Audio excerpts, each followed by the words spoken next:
방사광 가속기 유치 이후 청주 아파트 값이 폭등하고 있습니다. 실수요자 피해는 물론 각종 계약 분쟁도 잇따르고 있습니다. 내일 유치원생과 초등학교 1, 2학년, 중학교 3학년과 고등학교 2학년 학생들의 등교 수업이 시작됩니다. 도내 학생 절반가량이 등교 수업을 받게 되면서 교육 현장의 긴장감은 높아지고 있습니다. 충주 북부권을 중심으로 과수 화상병이 빠르게 확산하고 있습니다. 대응 단계도 관심에서 주의 단계로 상향됐습니다. 청주 지역 산지 개발 경사도를 강화하는 내용의 개정 조례안이 청주시의회 본회의에서 부결됐습니다. 재산권과 환경 보전의 논리가 팽팽히 맞섰습니다. 여러분 안녕하십니까? CJB 8시 뉴스 시작합니다. 방사광 가속기 유치 이후 청주 아파트 값이 이대로 두면 안 된다 싶을 만큼 폭등하고 있습니다. 당장 내 집 마련이 필요한 실수요자들의 허탈감은 이루 말할 수 없는 지경이고 또 매매 과정에서 계약 파기로 인한 분쟁도 속출하고 있습니다. 조상우 기자입니다. 호수 조망으로 인기가 높은 오창의 한 아파트입니다. 지난주에 전용 84제곱미터 세 채가 각각 4억 4천, 4억 5천, 4억 8천만 원에 매매 계약됐다는 실거래가 신고가 새로 올라왔습니다. 방사광 가속기 유치 이후 호가 기준 1억 원 상승이 실거래로 현실이 된 것입니다.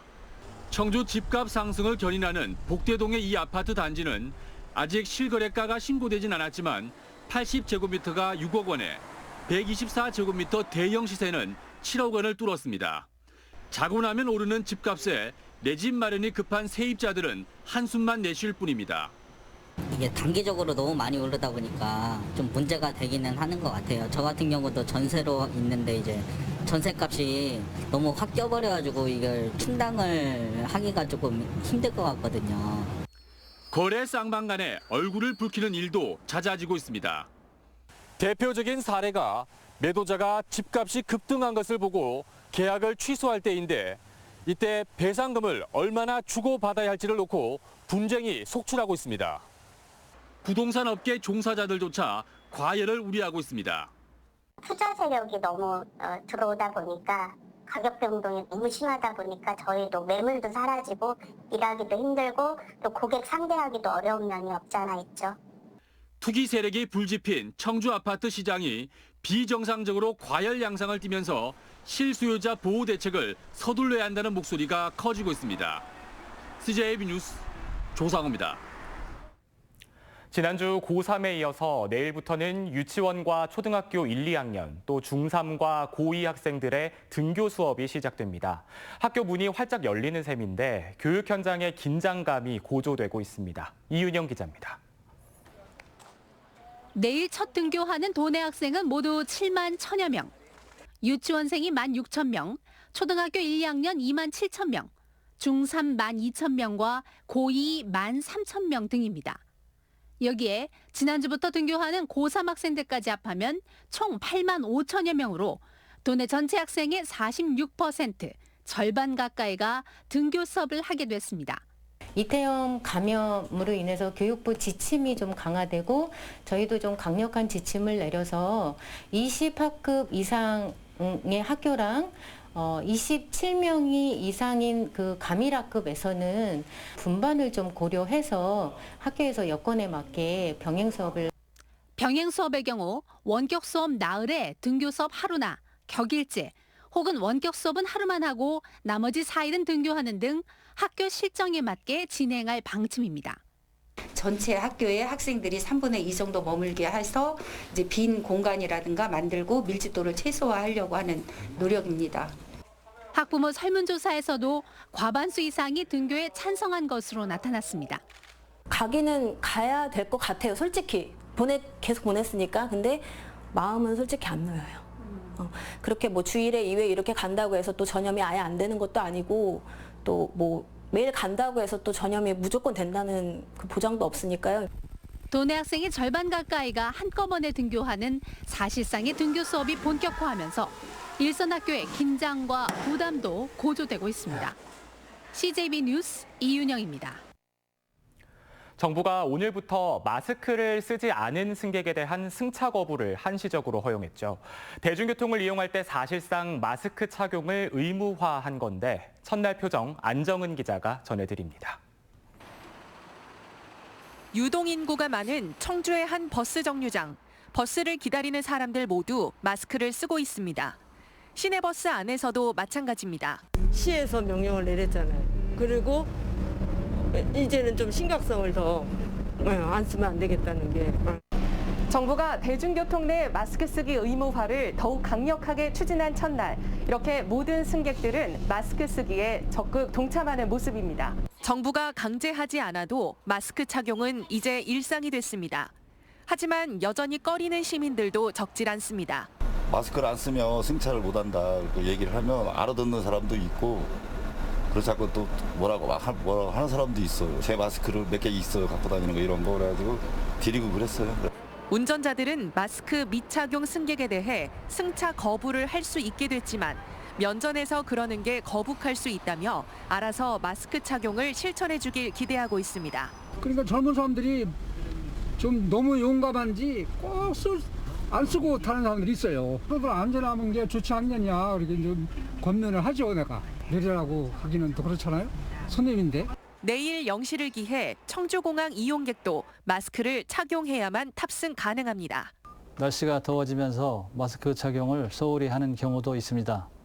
그러나 코로나19 확산 예방과 코로나 종식으로 하여 대중교통 이용 시 시민들의 자율적인 마스크 착용을 당부드립니다. 도는 운수 사업자와 종사자, 대중교통 이용객에 대한 마스크 착용 의무화를 코로나19가 종료될 때까지 이어간다는 방침입니다. CJB 뉴스 안정은입니다. 충주 북부권을 중심으로 과수화상병이 빠르게 확산되고 있습니다. 대응 단계도 관심에서 주의로 상향됐는데 지난해보다 더 큰 피해가 발생하는 것은 아닌지 걱정이 커지고 있습니다. 김기수 기자가 취재했습니다. 방역 차량이 과수원 주변을 돌며 빈틈없이 방제액을 뿌립니다. 지난 22일 충주시 산천면과 제천시 백운면 5곳의 과수농가가 과수화상병 양성 판정을 받으면서 긴급 방역에 나선 겁니다. 약간 마르는 현상같이 이렇게 구부러져요. 비가 오거나 뭐 이런 날씨가 뜨거워지잖아요. 그럼 그런 현상이 갑자기 주위에 있는 나무에 확 퍼진다고 그래. 과수화상병이 확산 조짐을 보이자 과수원의 출입은 완전히 통제된 상태입니다. 현재까지 과수화상병은 전국 4개 지군 45곳에서 발생했는데 충주가 31곳으로 가장 많습니다. 특히 음성에서의 추가 의심 신고를 포함해 도내에서만 현재 68곳의 과수원에 대해 검사가 진행 중입니다. 농촌진흥청은 과수화상병 확산으로 대응 단계를 관심에서 주의로 상향했습니다. 이에 따라 발병과수원 주변 100m 이내의 과수농가는 주일회 정밀조사를, 반경 2km 내의 과수원은 집중 예찰을 실시합니다. 작업 도구나 또 그 과원에 진출입할 때 이렇게 소독한다든지 이런 부분들을 정확히 좀 해주셔야 됩니다. 꼭 해주셔야 됩니다. 그리고 다른 과원을 방문하지 않는 것도 필요하고요. 지난해 도내에서는 89헥타르 145곳의 과수원이 화상병 피해를 입은 가운데 충주는 76곳으로 피해 농가의 절반을 차지했습니다. CJB 뉴스 김기수입니다. 청주 지역 산지의 개발 경사도를 강화하는 내용의 조례 개정안이 청주시의회 본회의에서 부결됐습니다. 의원 전원이 표결까지 벌였는데 토지주 등 이해관계자들과 시민단체 간의 날선 신경전도 벌어졌습니다. 조용관 기자입니다. 청주시의회 본회의장 앞이 개발 경사도를 강화하는 데 반대하는 측과 찬성하는 측 관계자들로 어수선합니다. 토지주와 개발사업자, 중개업자 등 200여 명은 경사도를 20도에서 15도로 낮추면 산지 개발이 어렵고 토지 가격도 하락한다고 주장했고, 재산권은 70% 80% 이상 이미 왜 매매를 불가능하죠? 허가가 나지 않는 땅을 누가 사겠습니까? 시민단체는 경사도 강화는 무분별한 난개발을 막는 최소한의 조치라고 맞받았습니다. 그리고 녹지를 훼손하는 것뿐만이 아니라 지금 기후변화 심각합니다. 그리고 우리나라도 지금 지진 계속 일어나고 있습니다. 의원들도 찬성과 반대로 갈렸습니다. 이에 청원군 출신 의원들은 경사도를 청주시 기준으로 맞추는 것은 상생 발전 취지에 어긋난다고 했고, 저희가 통합을 할 때 그 청원 국민들의 애틋했던 마음들을 이제는 좀 더 보듬어 줘야 될 때가 아닌가라는 생각을 하고 있습니다. 조례안을 대표 발의한 의원은 환경 보존에 무게를 뒀습니다. 유사 임야 비율을 가진 다른 지자체나 전국 기초지자체와 비교했을 때 다소 완화된 수준이라고. 개발과 보존 논리가 맞선 가운데 벌어진 표결 결과는 찬성 16표, 반대 22표, 기권 1표. 상임위를 통과한 경사도 강화 조례안은 본회의 문턱을 넘지 못했습니다. CJB 뉴스 조윤광입니다.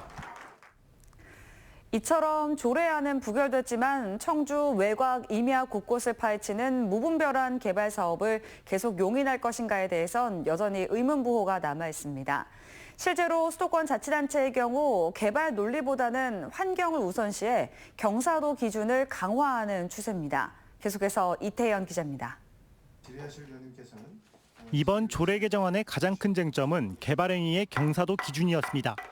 기존 20도 미만이었던 기준 경사도를 15도 미만으로 강화하자는 건데 이럴 경우 공장이나 주택 등 대규모 단지의 개발을 막는 효과가 기대됐습니다. 대규모로 해가지고 확장을 한다는 게 굉장히 힘들어요. 근데 이 15도랑 20도 차이가 굉장히 크거든요. 왜냐면은 청주에서 경사도 나가는 비중이 15도에서 20도 사이 비중이 굉장히 많아요. 개발 행위가 주로 땅값이 싼 농촌 지역에서 이어지면서 이 같은 개발 기준을 둘러싼 논쟁은 청주와 같은 도농 복합 도시의 공통된 현상입니다. 실제로 도농 복합 도시로 분류되는 경기도 용인과 김포, 화성시는 최근 경사도 기준을 강화했습니다. 청주의 개발 기준 경사도가 다른 자치단체들에 비해 완화된 수준이라는 점도 이번 조례 개정안에 명분을 더했습니다. 평균 경사도를 20도로 통일하였다. 6년이 지난 현재 청주시와 옛 청원군 경계지역에는 전원주택, 공장 등 무분별한 개발로 산지가 심각하게 파헤쳐졌다. 도시계획 조례 개정이 좌초되면서 당장은 임야 개발 제한을 재추진하기가 어려워졌지만 그렇다고 무분별한 난개발을 반대하는 목소리가 수그러들진 않을 것으로 보입니다. CJB 뉴스 이태현입니다. 청주 지역 시내버스 준공영제가 내년부터 시행될 전망입니다. 청주시의회는 53회 임시회 2차 본회의를 열고 시가 제출한 시내버스 준공영제 시액협약 체결 동의안을 원안 의결했습니다. 시는 이에 따라 한 해 351억 원을 지원하고 노선권은 갖는 내용의 협약을 6개 시내버스 업체와 체결한 뒤 내년 초 준공영제를 전면 시행할 계획입니다. 충청권 4개 시도 시민단체로 구성된 국가균형발전과 지방분권, 상생발전을 위한 공동대책위원회는 오늘 균형발전과 지방분권을 신속히 추진할 것을 21대 국회에 촉구했습니다. 공대위는 수도권 초집중 현상을 완화해 수도권과 비수도권이 상생발전함으로써 국가 경쟁력을 강화해야 한다고 강조했습니다. 충주시는 폐기물 불법 투기를 신고해 범인 검거에 도움을 준 2명의 제보자에게 500만 원의 포상금을 지급했습니다. 이들 시민의 제보로 기업형 폐기물 불법 투기자 4명이 징역형을 받은 걸 비롯해 5천여만 원의 추징금과 벌금이 부과됐습니다. 한편 충주시는 지난해 7월 쓰레기와 전쟁을 선포하고 강력한 불법 투기 근절 대책을 시행하고 있습니다. 이상으로 CJB 8시 뉴스 마칩니다. 시청해주신 여러분 고맙습니다.